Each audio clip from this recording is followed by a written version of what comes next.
Good morning, world of readers. I am Book Dragon Erin, and I would like to welcome you all back to my booktube channel, where today I will be reviewing Summer Unplugged by Amy Sparling. Let's begin. Summer Unplugged is a young adult fiction contemporary romance novel, and it is book 1 in the Summer Unplugged series. Since there are 10 whole books in the Summer Unplugged series, I'm only listing the first 3 books, which are Summer Unplugged, Autumn Unlocked, and Winter Untold. Readers who read this book also enjoyed Chasing Forever Down by Nikki Chartier, Nowhere Girl by Fiona Keene. I have this book too, but I haven't read it yet. And Unconditional Love by Alexa Whitewolf. I actually forget if I have this book, but if I do, it's definitely on my Kindle, which has over 700 books on it right now, so I really need to read more of those books.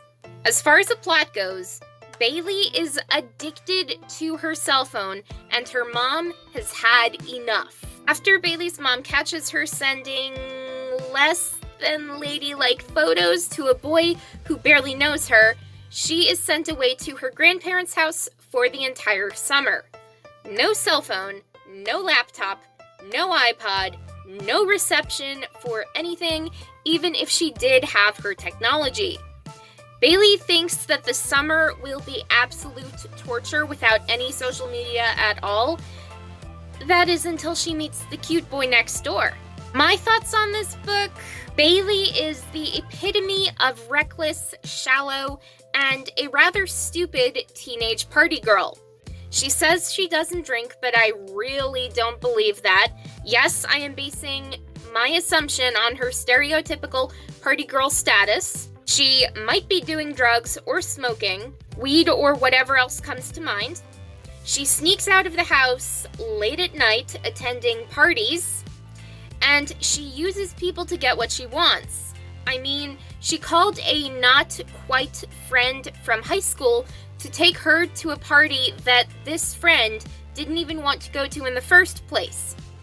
And then Bailey sends half-nude photos of herself to at least one guy who is her off-again, on-again boyfriend, Ian, who obviously cannot be trusted around any teenage girl. So when Bailey sent that one photo to Ian of herself in nothing but her bra and panties, I knew that photo would come back to haunt her. It always does.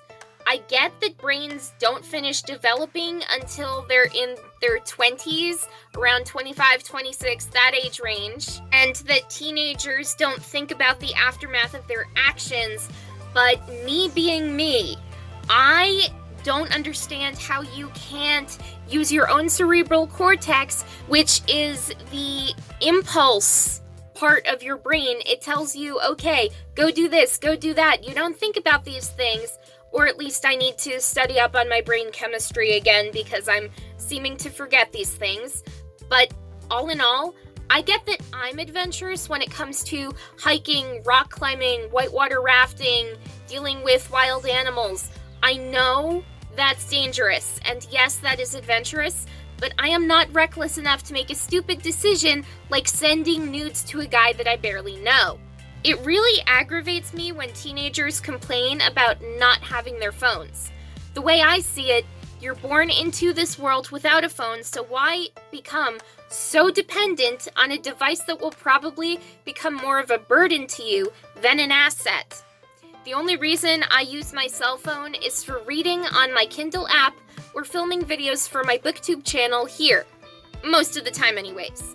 Or if I'm out of the house, I'm sending a text to my family, letting them know where I am, what I'm doing, and just for safety reasons. Other than reading on my Kindle or texting my family, I basically never use my phone whatsoever. So I can definitely live without my phone. However, my computer is a different story.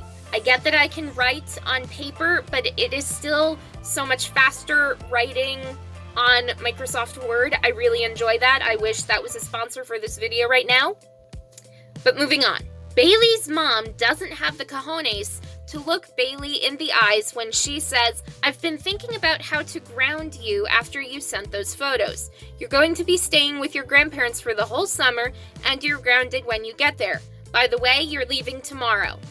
To me, that just seems weak.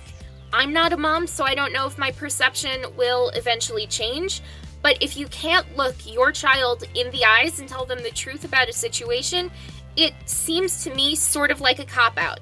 Another thing, I did have my reservations about Jace, the hot guy next door that Bailey seems to fall in love with instantly.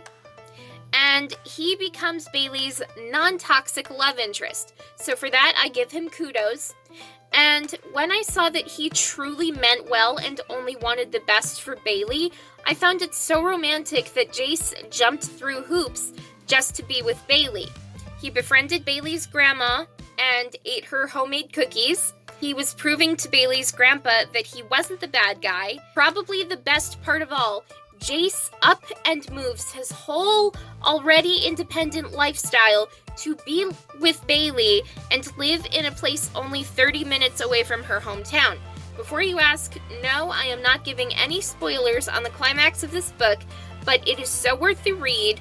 It's so entertaining, and I think everyone should read this book series at least once in their life, because even though I'm not a teenager anymore, I probably would have loved this book in my teenage years. As far as my final notes on this book go, my rating for this book, 4 out of 5 stars.